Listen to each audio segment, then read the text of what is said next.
conocida como la tisis en la Grecia antigua, denominada tabes por los romanos, conocida como la plaga blanca o Captain Consumption with all his men of death, impregnada en la historia de la humanidad, famosa por su crueldad y letalidad, la tuberculosis. Bienvenidos. En esta ocasión trataremos las presentaciones extrapulmonares de la capitana Consunción.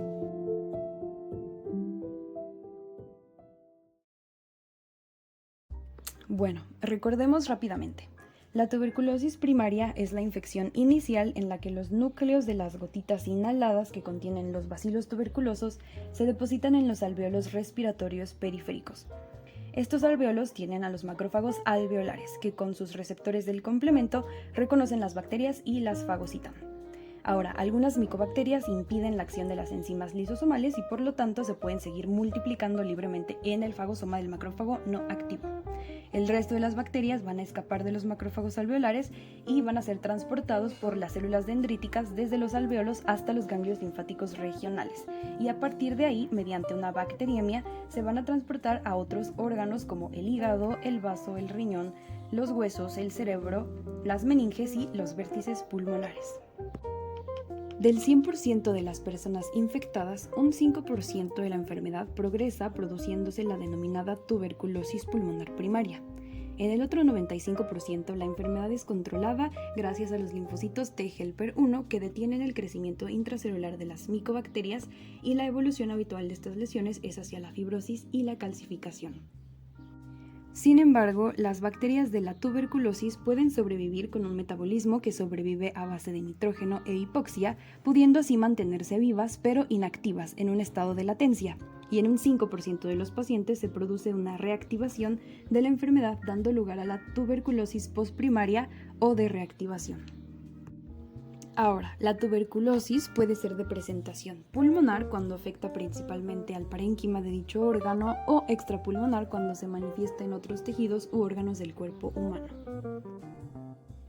Hablemos entonces de la tuberculosis miliar. Es una diseminación hematógena de los bacilos tuberculosos y que afecta casi a cualquier órgano, en especial aquellos con una presión parcial de oxígeno elevada. En niños, la causa usualmente es una infección primaria reciente, pero en adultos puede ser secundaria tanto a una infección reciente como a la reactivación de focos diseminados antiguos y que ocurre también comúnmente en pacientes con alteraciones en la inmunidad celular. En el siglo XIX, los patólogos asociaron a las semillas de mijo con las lesiones granulomatosas amarillentas de 1 o 2 milímetros de diámetro que se producen en esta forma diseminada de tuberculosis, de ahí su nombre tuberculosis miliar. En la mayor parte de los casos, los primeros síntomas son fiebre, sudores nocturnos, anorexia, debilidad y pérdida de peso. En la exploración física podemos encontrar hepatomegalia, esplenomegalia y linfadenopatías. En el 30% de los casos, el examen ocular nos puede revelar tubérculos en las coroides que son patognomónicos de la tuberculosis miliar. Por otro lado, existe meningismo en menos del 10% de los casos. A menudo, la radiografía de tórax nos muestra un dibujo reticulonodular miliar, pero en las primeras fases del proceso y en pacientes infectados por el VIH puede que no se encuentre ninguna alteración radiológica inicial. Otros signos radiológicos son infiltrados extensos, infiltración intersticial y derrames pleurales. El frotis de esputo es negativo en la mayor parte de los casos, y en los exámenes paraclínicos podemos encontrar anemia con leucopenia, linfopenia, leucocitosis por neutrófilos y policitemia. En los pacientes con afectación hepática intensa hay concentraciones altas de fosfatasa alcalina. Ahora, el diagnóstico se basa en la determinación de la micobacteria en algunos de los órganos involucrados mediante una biopsia. La máxima sensibilidad se obtiene con la biopsia transbronquial, seguida de la biopsia hepática y el aspirado de la médula ósea. En los adultos mayores, la tuberculosis miliar puede ser críptica y tiene una evolución crónica caracterizada por febrícula intermitente, anemia y en último término con afectación meningea que precede a la muerte. Otra evolución de la enfermedad es la forma septicémica aguda denominada tuberculosis miliar no reactiva, que se debe a la diseminación hematógena masiva de bacilos tuberculosos. En esta forma la pancitopenia es frecuente y su desenlace es fatal. En la necropsia se descubren múltiples lesiones necróticas, pero sin la formación de granulomas y por eso se le denomina no reactiva. Las pruebas de imagen como la radiografía de tórax o la tomografía torácica revelan un patrón radiológico miliar con pequeños nódulos de menos de 5 centímetros y con un predominio basal. Sin embargo, es muy importante tomar en cuenta que este patrón miliar no es patognomónico de la tuberculosis miliar y está presente en muchas otras enfermedades como el linfoma de Hodgkin, la sarcoidosis y muchas otras.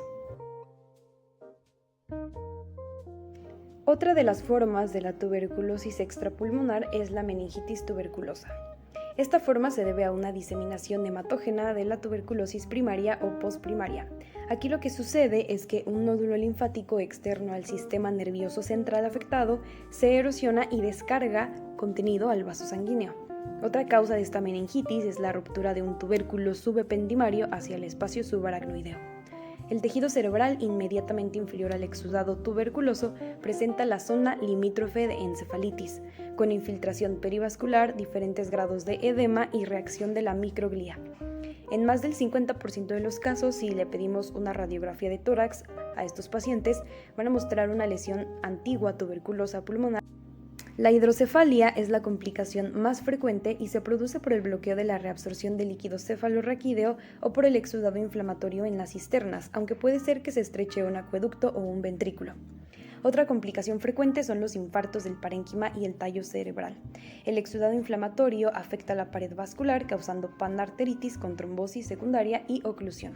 Por esto, los pares craneales se ven afectados por la isquemia o por la compresión neural, y los nervios comúnmente afectados son el segundo par craneal, el tercero, el cuarto, el sexto y el octavo.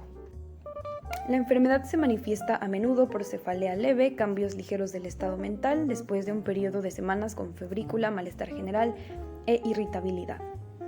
Si no se reconoce esta forma de tuberculosis, esta evoluciona a un cuadro agudo de cefalea intensa, confusión, letargo, alteración del sensorio y rigidez del cuello. La punción lumbar es la base del diagnóstico y el líquido cefalorraquídeo nos va a revelar cifras elevadas de leucocitos con proteínas de 1 a 8 gramos por litro y concentraciones. Para detectar los bacilos ácido-alcohol resistentes, se utilizarán de preferencia 5 a 10 mililitros de líquido cefalorraquídeo y se utilizará la tinción de Sil-Nielsen. La norma oficial mexicana 006 del año 2013 nos dice que el tratamiento primario es el que deberá de ser administrado en esta manifestación de la enfermedad. Sin embargo, el tratamiento deberá durar 12 meses. Los primeros 2 meses utilizaremos la fase intensiva con los fármacos de primera línea, la rifampicina, isoniazida, piracinamida y etambutol, y los últimos 10 meses deberá durar la fase de sostén. Las dosis están en la pantalla. Hablemos ahora del tuberculoma. El tuberculoma es un conglomerado de focos de necrosis caseosa alojado en el parénquima cerebral y que aparece como consecuencia de una diseminación hematógena reciente o tardía de bacilos tuberculosos. Los tuberculomas suelen manifestarse por convulsiones y signos neurológicos focales. La tomografía computarizada y la resonancia magnética son nuestros auxiliares diagnósticos. Sin embargo, para confirmar el diagnóstico es necesaria la biopsia. En la resonancia magnética, las iso o hipointensidades corresponden a necrosis caseosa que está rodeada de un halo discretamente hiperintenso. En la parte externa se forma una capa de infiltrado celular inflamatoria de tipo hipointenso. La imagen que se muestra en pantalla nos revela estas lesiones anulares, hipo e hiperintensas. Tratemos ahora sobre la tuberculosis osteoarticular. La enfermedad de POT o tuberculosis espinal es la forma más frecuente de la tuberculosis osteoarticular. Sucede una infección de una o varias vértebras con destrucción del cuerpo vertebral y en ocasiones se puede extender a los tejidos adyacentes y por eso puede producir un absceso frío que se debe a una colección caseosa. Los síntomas son dolor en la zona afectada prácticamente en el 100% de los casos, debilidad muscular, hipoestesias o presencia de masas en los flancos que corresponden a los abscesos fríos. La tuberculosis articular suele afectar a aquellas que soportan más peso, como la cadera, las rodillas, los tobillos y los pies. La sintomatología es la delimitación funcional, inflamación articular y la formación de abscesos periarticulares. La imagen que se muestra en pantalla es una tomografía computarizada que muestra la destrucción del pedículo derecho de la 10ª vértebra torácica por la enfermedad de Pott. La paciente tenía 70 años y era de origen asiático y tuvo un cuadro inicial de dorsalgia y pérdida de peso, y en la biopsia se corroboró la presencia de tuberculosis. De nuevo, la norma oficial mexicana 006 para el tratamiento de la tuberculosis nos indica que todos los pacientes con tuberculosis ósea se aconseja que el tratamiento sea administrado durante 9 meses, dividido en 2 etapas. La fase intensiva bactericida deberá durar 2 meses, diario de lunes a sábado, y la fase de sostén esterilizante durará 7 meses. Este deberá de ser intermitente 3 veces a la semana, con isoniazida y rifampicina. Hablemos ahora sobre la linfadenitis tuberculosa.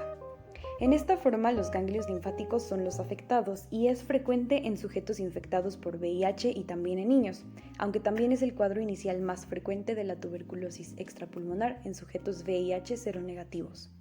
Al comienzo de la enfermedad, la manifestación inicial es la adenomegalia indolora de los ganglios cervicales y supraclaviculares.